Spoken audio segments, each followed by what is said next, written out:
community in the Florida Panhandle help us understand a divided America. Join me, Alvin Hall, in Wakulla County, Florida, for Alvin Hall's Other America. This is the BBC World Service, the world's radio station.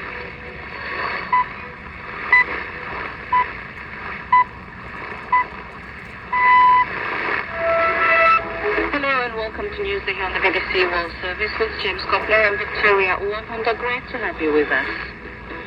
The United States Supreme Court has said that presidents have immunity from prosecution for official acts.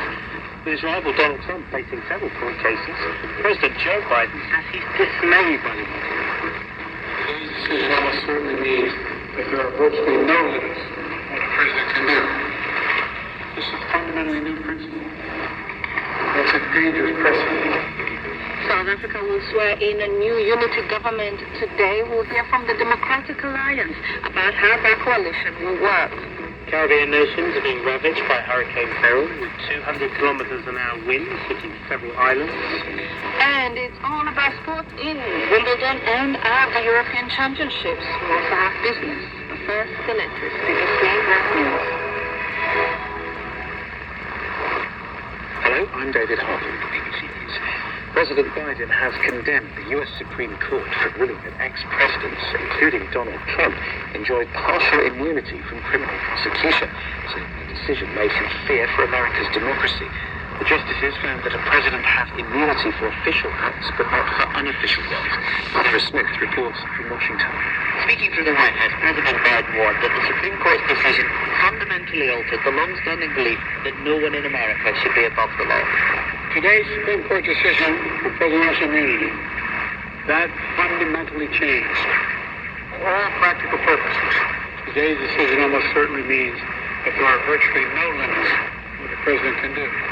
He warned voters against returning Donald Trump to the White House, saying he would be more emboldened to do whatever he pleases and free to ignore the law.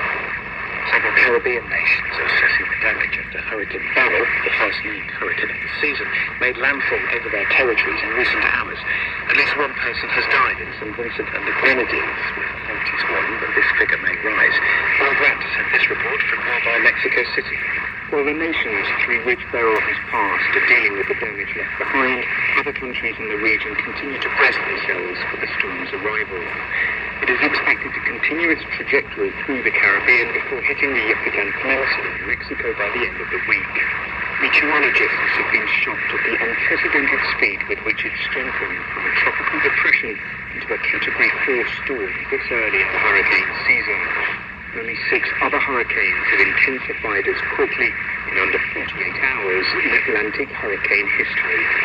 The number of fires in Brazil's Amazon rainforest has gone up by more than 60% in the first 6 months of the year, reaching its worst level in 2 decades. Brazil's space agency has reported 13,500 fires. The environment minister says most of the fires have been initiated by farmers clearing the land for agriculture. Political parties in France will today pick their candidates to this Sunday's runoff elections amid frantic efforts to block the far-right National Front from winning an overall majority. The anti-immigrant National Rally came top in the first round and hopes to form a new government. From Paris, here's Andrew Hardy. French elections have rarely been so unpredictable or significant. For the first time in hundreds of constituencies, 3 rival candidates have managed to get through to the second round of voting on Sunday. The parties on the centre and left of French politics are trying to cut deals to make sure they only put one candidate forward to challenge the surging National Rally, a populist anti-immigrant party. There are indications that such deal-making might work, denying the National Rally a crushing victory that would enable it to form a new government. World News, BBC. The Financial Times newspaper says the Hungarian Prime Minister Viktor Orbán, seen as the most pro-Russian leader in the European Union, will visit the Ukrainian capital Kyiv today for the first time since the Russian invasion.